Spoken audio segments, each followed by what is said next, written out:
Teka-teki raibnya uang ratusan juta milik Ngakan Gede Ngurah Susilo 41 tahun di Dusun Kawan Desa Pakse Bali, Kecamatan Dawan Kabupaten Klungkung, Bali pada Sabtu 25 November akhirnya terungkap.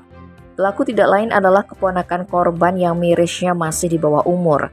Sebelumnya diberitakan bahwa kasus pencurian itu bermula ketika korban Ngakan Gede Ngurah Susilo meminta uang kepada sang ibu sebesar Rp500.000 untuk membeli buah. Ia pun bergegas mengambil uang yang dimaksud di sebuah lemari plastik.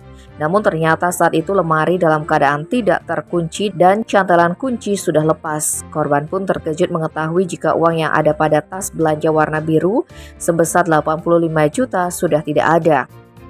Selain itu, uang sebesar 42 juta yang disimpan pada tas kecil milik ibunya juga raib. Akibat peristiwa tersebut, korban pun mengalami kerugian mencapai Rp127 juta dan melapor ke Polres Klungkung.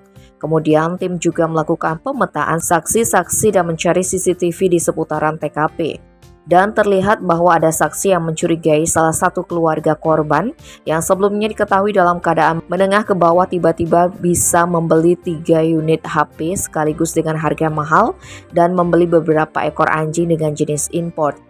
Pelaku selanjutnya mengakui bahwa uang curiannya tersebut digunakan untuk membeli 3 unit HP dan anjing import.